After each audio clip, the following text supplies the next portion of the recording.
So let's now move on to the next topic in wave optics, which is polarization. इस lesson में हम सबसे पहले polarisation की डेफिनेशन पढ़ेंगे, फिर तीन मेथड्स देखेंगे जिससे पोलराइजेशन होता है। पहला है सिलेक्टिव एब्जॉर्प्शन, दूसरा है रिफ्लेक्शन और तीसरा है scattering. Let's start with understanding polarisation. So light का usual representation basically is that it is a transverse wave जिसमें ऑल्टरनेट इलेक्ट्रिक और मैग्नेटिक फील्ड्स होते हैं।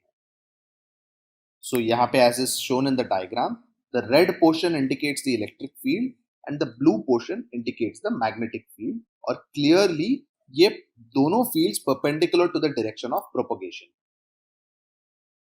अब नेचुरल लाइट में ऐसे मिलियन ट्रांसवर्स वाइब्रेशन होते हैं और ये प्रोपगेशन डायरेक्शन के हमेशा परपेंडिकुलर होते हैं, बट प्रोपगेशन डायरेक्शन के परपेंडिकुलर बहुत सारे डायरेक्शंस होते हैं।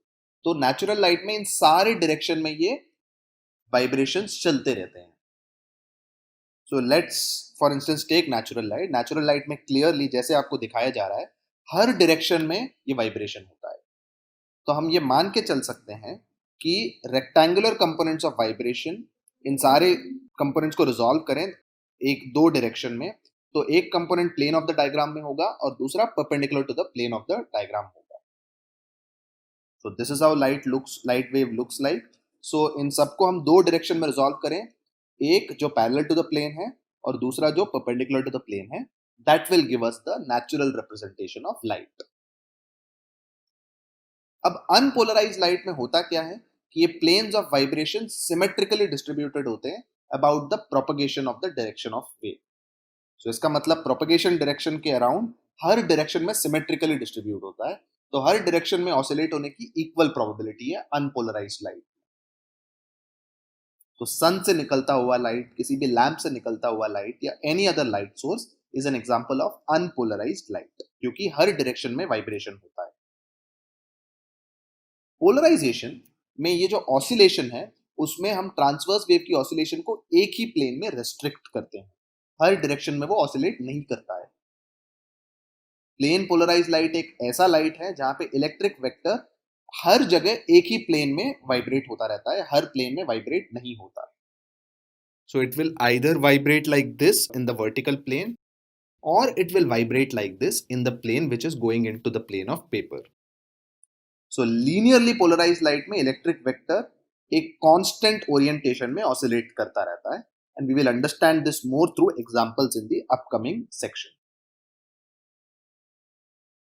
एक चीज याद रखने की जरूरत है, ऑल्दो हम इलेक्ट्रिक फील्ड को भी पोलराइज कर सकते हैं, मैग्नेटिक फील्ड को भी पोलराइज कर सकते हैं, इस चैप्टर में हम सिर्फ इलेक्ट्रिक फील्ड का पोलराइजेशन कंसिडर करेंगे ताकि हमारे कंप्यूटेशन सिंपल हो जाए।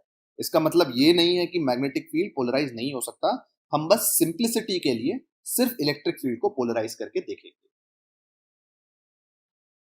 अब पोलराइजेशन समझने के लिए let's take a mechanical wave in a string. तो एक नैरो स्लिट और एक स्ट्रिंग में transverse disturbance up and down जब हम करते रहते हैं, सो वो ऐसे कुछ ट्रैवल करेगा, right? Now what we do is the same disturbance keeps travelling through that slit. अब मैं उस स्लिट को अगर अलग डायरेक्शन में करूं,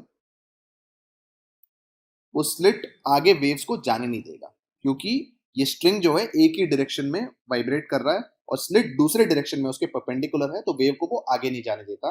तो इन इफेक्ट वो सिर्फ एक ही ओरिएंटेशन के वेव्स को आगे जाने देता है और इसी को हम पोलराइजेशन बुलाते हैं। सो स्लिट एक पोलराइजर का काम करता है।